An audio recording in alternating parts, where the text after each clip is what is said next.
அகிலம் டிவி நேயர்களுக்கு வணக்கம். இன்றைய நாளுக்கான காலை நேர பிரதான செய்திகள். விரிவான செய்திகளுக்குள் செல்லும் முன்னதாக முதலில் இன்றைய தலைப்புச் செய்திகள். தமிழர் பகுதியில் பெரும் துயரை ஏற்படுத்திய ஆசிரியரின் மரணம், 2 ஆசிரியர்கள் வைத்தியசாலையில். யாழ்ப்பாணம் நகர் பகுதியில் திடீரென கைது செய்யப்பட்ட இளைஞர்கள். தவறான தகவல்களை வெளியிட்ட ஹெகல் பத்ரே பத்மே விசாரணையில் வெளியான தகவல். யாழில் தனியார் பேருந்து சாரதியின் செயலால் அச்சத்தில் உறைந்த பொதுமக்கள்.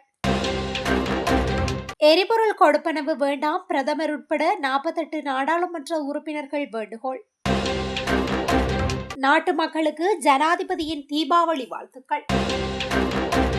தமிழர் பகுதியில் ஆணொருவர் கொடூரமாக அடித்துக் கொலை. யாழ் சர்வதேச கிரிக்கெட் மைதான நிர்மாண பணிகளை இடைநிறுத்த கோரிக்கை தொடர்பான விரிவான செய்திகள்.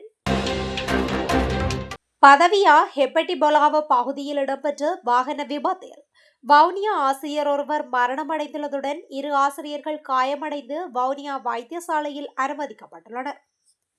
இச்சம்பவம் தொடர்பில் மேலும் தெரிய வருவதாவது, பதவியா பகுதியில் இடம்பெற்ற மரண சடங்கொன்றிற்கு சென்றுவிட்டு கார் வாகனத்தில் திரும்பிய ஆசிரியர்கள் பதவியா ஹெப்பட்டிகொல பகுதியில் உள்ள மகாநெட்டியாவ பகுதியில் பயணித்த போது எதிரே வந்த பிக்கப் ரக வாகனத்துடன் மோதி விபத்துக்குள்ளானது.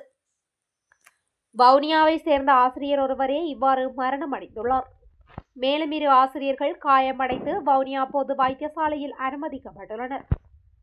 சம்பவம் தொடர்பில் ஹெப்பட்டிபொலாவ போலீசார் விசாரணைகளை மேற்கொண்டு வருகின்றனர். யாழ்ப்பாணம் நகர் பகுதியில் மேற்கொள்ளப்பட்ட திடீர் சோதனை நடவடிக்கையில் 20 போதை மாத்திரைகளுடன் 3 இளைஞர்கள் கைது செய்யப்பட்டுள்ளனர். கைதானவர்கள் 17 மற்றும் 18 வயதுடையவர்கள் என தெரிவிக்கப்பட்டுள்ளது. யாழ்ப்பாணம் புலனாய்வு பிரிவினருக்கு கிடைத்த ரகசிய தகவலின் அடிப்படையில் இந்த சுற்றிவளைப்பு மேற்கொள்ளப்பட்டது. இந்த சம்பவம் தொடர்பான மேலதிக விசாரணைகளை யாழ்ப்பாணம் போலீசார் மேற்கொண்டு வருகின்றனர். ஹெகல் பத்ரே பத்மேவிடம் நடைபெற்ற விசாரணையின் போது தவறான தகவல்களை வெளியிட்டுள்ளதாக சிரேஷ்ட பாதுகாப்பு அதிகாரி ஒருவர் தெரிவித்துள்ளார். இதனிடையே இஷார செவ்வந்தியுடன் நேபாளத்தில் கைது செய்யப்பட்ட பாதாள உலகக்குழு உறுப்பினரான ஹம்பஹா பாபா என்ற சந்தேக நபரிடமிருந்து பெறப்பட்ட தகவலின்படி T-56 துப்பாக்கி பயன்படுத்தப்படும் தோட்டாக்கள் மீட்கப்பட்டுள்ளன. இதேவேளை நேற்று பேலியகொடை பிரிவு குற்றப்புலனாய்வு திணைக்களத்திற்கு அழைத்து வரப்பட்ட ஹம்பஹா பாபாவிடம் மேற்கொண்ட விசாரணையின் போதே கந்தானை கெரவலப்பட்டி அதிவேக வீதியில் நுழைவாயிலுக்கு அருகிலுள்ள வடிகால் கட்டமைப்பிலிருந்து சுமார் 50 தோட்டாக்கள் கண்டுபிடிக்கப்பட்டன. இந்த தோட்டாக்கள் ஹெகல் பத்ரே பத்மேவினால் தமக்கு வழங்கப்பட்டதாக அவர் விசாரணையில் கூறியுள்ளதாக தெரிவிக்கப்படுகின்றது. இந்த நிலையில் குறித்த தோட்டாக்களை வெல்சரை நீதவான் நீதிமன்றில் சமர்ப்பிப்பதற்கு நடவடிக்கை எடுக்கப்பட்டுள்ளது. இன்று யாழ்ப்பாணத்திலிருந்து வவுனியா நோக்கி பயணித்த பேருந்து ஒன்று ஆபத்தான முறையில் வீதியில் பயணித்ததால் பேருந்தில் பயணித்தவர்களும் வீதியில் பயணித்தவர்களும் அச்சத்தை எதிர்நோக்கியுள்ளனர். இதுகுறித்து மேலும் தெரிய வருகையில், குறித்த பேருந்து புதுக்காட்டுக்கும் பளைக்கும் இடைப்பட்ட பகுதியில் வீதி சமிச்சைகளை பின்பற்றாது மிகவும் வேகமாக பயணித்தது. இதன்போது அபாயகரமான திருப்பத்தில் சென்ற 2 மகிழுந்துகளை முந்தி சென்றது. குறித்த திருப்பத்தில் தொடர் வெள்ளை கோடு காணப்படும் நிலையில் அந்த சைகையை பொருட்படுத்தாமல் மிகவும் வேகமாக அந்த பேருந்து முழுமையாக வலது பக்கத்தால் முந்தி சென்றது. அண்மை காலமாக இடம்பெறும் வீதி விபத்துகளால் பல மரணங்கள், அங்கவீனங்கள் மற்றும் பொருட்சேதங்கள் ஏற்படுகின்றமை தொடர்கதையாகியுள்ளது. இதனால் வீதியில் பயணித்தவர்களும் அந்த பேருந்தில் பயணித்தவர்களும் அச்சத்தில் காணப்பட்டுள்ளனர். பிரதமர் ஹலாநிதி ஹரணி அமரசூரிய உட்பட 48 நாடாளுமன்ற உறுப்பினர்கள் தமக்காக நாடாளுமன்றத்தால் வழங்கப்படும் எரிபொருள் கொடுப்பனவை நிறுத்துமாறு கோரிக்கை விடுத்துள்ளனர். தகவல் அறியும் உரிமை சட்டத்தின் கீழ் நாடாளுமன்ற உதவி பொதுச் செயலாளரும் தகவல் அதிகாரியுமான ஹன்சா அபேரத்ன இந்த விவரங்களை வழங்கியுள்ளார். அதன்படி இந்த 48 பேரில் 13 பேர் கடந்த மார்ச் மாதம் முதல் தமது கொடுப்பனவை நிறுத்துமாறும் 16 பேர் ஏப்ரல் மாதம் முதல் நிறுத்துமாறும் கோரியுள்ளனர். மீதமுள்ளோர் மே, ஜூன், ஜூலை மற்றும் ஆகஸ்ட் மாதங்களில் இருந்து எரிபொருள் கொடுப்பனவை நிறுத்த கோரியுள்ளனர். மேலும் அமைச்சர் மற்றும் பிரதி அமைச்சர்களான ராமலிங்கம் சந்திரசேகர், வசந்த் சமரசிங்க, அனில் ஜயந்த, தம்மிக பெட்டபெந்தி, நாமல் கர்ணாரத்ன மற்றும் உபாலி சமரசிங்க ஆகியோர் கடந்த செப்டம்பர் மாதம் முதலே தமக்கு எரிபொருள் கொடுப்பனவு தேவையில்லை என நாடாளுமன்றத்திற்கு அறிவித்துள்ளனர். இதேவேளை ஒரு நாடாளுமன்ற உறுப்பினருக்கு மாதாந்த கொடுப்பனவுகளாக 54,285 மாதாந்த வரவேற்பு கொடுப்பனவாக ரூபாய் 1000, தொலைபேசி கொடுப்பனவாக ரூபாய் 50,000, போக்குவரத்து செலவு கொடுப்பனவாக ரூபாய் 15,000, அலுவலக கொடுப்பனவாக ரூபாய் 1,00,000 மற்றும் நாடாளுமன்ற வருகை கொடுப்பனவாக ரூபாய் 2,500 வழங்கப்படுகின்றது. இவற்றுடன் நாடாளுமன்ற உறுப்பினர் ஒருவருக்கு அவர் பிரதிநிதித்துவப்படுத்தும் மாவட்டத்துக்கும் நாடாளுமன்றத்துக்கும் இடையிலான தூரத்தின் அடிப்படையில் எரிபொருள் கொடுப்பனவும் வழங்கப்படுகின்றது. அதே நேரம் தேசிய பட்டியல் உறுப்பினர்களுக்கு மாதாந்தம் 419.76 லிட்டர் டீசல் வழங்கப்படுகின்றமை குறிப்பிடத்தக்கது.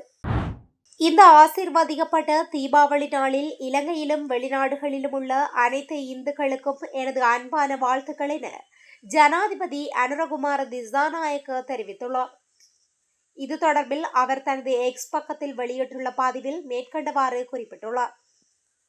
குறித்த பதிவில் ஒவ்வொரு வீட்டிலும் விளக்குகள் ஏற்றப்படும் போது இந்த பண்டிகையின் ஒளி நம் இதயங்களில் உள்ள இருளை அகற்றி நமது கூட்டுப்பாதையை ஒளிர செய்ய பிரார்த்திக்கின்றது. தீமைக்கு எதிரான நன்மையின் இந்த கொண்டாட்டம் போதைப்பொருள் துஷ்பிரயோகம் முதல் தீவிரவாதம் வரை நமது நாட்டின் முன்னேற்றத்திற்கு ஏற்படும் அச்சுறுத்தல்களை தோற்கடிப்பதற்கான நமது அரசாங்கத்தின் உறுதியை பிரதிபலிக்கின்றது. ஒவ்வொரு தனிநபரின் சுதந்திரமும் கண்ணியமும் பாதுகாக்கப்படும் ஒரு பாதுகாப்பான, நீதியான மற்றும் செழிப்பான தேசத்தை உருவாக்க நாங்கள் உறுதி பூண்டுள்ளோம் என தெரிவித்துள்ளார். கிளிநொச்சியில் அடித்துக் கொல்லப்பட்ட நிலையில் ஆணொருவரின் சடலம் நேற்றிரவு மீட்கப்பட்டுள்ளது. அக்கராயன்குளம், ஈச்சங்குளம் பகுதியில் குறித்த சடலம் மீட்கப்பட்டுள்ளது. சம்பவ இடத்திற்கு சென்ற போலீசார் குறித்த நபர் அடித்துக் கொலை செய்யப்பட்டுள்ளதாக தெரிவித்துள்ளனர். மேலும் உயிரிழந்த நபர் தொடர்பான தகவல்கள் எதுவும் இதுவரை வெளியாகவில்லை. இந்நிலையில் சம்பவம் தொடர்பில் போலீசார் தீவிர விசாரணைகளை மேற்கொண்டு வருவதாக தெரிவிக்கப்பட்டுள்ளது. யாழ்ப்பாண சர்வதேச கிரிக்கெட் மைதானத்தின் நிர்மாண பணிகளை இடைநிறுத்துமாறு சூழல் பாதுகாப்பு அமைப்பொன்று அரசாங்கத்திடம் வேண்டுகோள் விடுத்துள்ளது. வனஜீவராசிகள் மற்றும் இயற்கை வளங்கள் பாதுகாப்பு அமைப்பு என்ற அமைப்பே குறித்த வேண்டுகோளை முன்வைத்துள்ளது. யாழ்ப்பாணம் மண்டைதீவில் அமைக்கப்படவுள்ள குறித்த சர்வதேச கிரிக்கெட் மைதானம் தொடர்பில் எதுவித சூழல் ஆய்வுகளும் மேற்கொள்ளப்படாது அடிக்கல் நாட்டப்பட்டுள்ளது. கரையோர பாதுகாப்பு சட்டத்தின் மூலம் கரையோரத்தை அண்டிய எந்தவொரு அபிவிருத்தி திட்டமும் சூழல் பாதுகாப்பு தொடர்பான ஆய்வின் பின்னரே ஆரம்பிக்கப்பட வேண்டும். அதற்காக கரையோர பாதுகாப்பு திணைக்களத்தின் அனுமதியும் பெறப்பட வேண்டும். ஆனால் மண்டைதீவில் அமைக்கப்படவுள்ள கிரிக்கெட் மைதானம் தொடர்பில் இவ்வாறான எதுவித நடைமுறைகளும் பின்பற்றப்படவில்லை. அதன் காரணமாக இந்நாட்டுக்கு தனித்தன்மை வாய்ந்த சூழல் கட்டமைப்புகளில் பாதிப்பு ஏற்படும் அபாயம் காணப்படுகின்றது. அதன் காரணமாக மண்டைதீவின் கிரிக்கெட் மைதான நிர்மாண பணிகளை அடியோடு இடைநிறுத்துமாறு குறித்த அமைப்பு தகவல் வெளியிட்டுள்ளது. இத்துடன் இன்றைய நாளுக்கான காலை நேர பிரதான செய்திகள் நிறைவடைகின்றன. தொடர்ந்தும் இதுபோன்ற செய்திகளை உடனுக்குடன் அறிந்து கொள்ள அகிலம் டிவியுடன் இணைந்திருங்கள். நன்றி, வணக்கம்.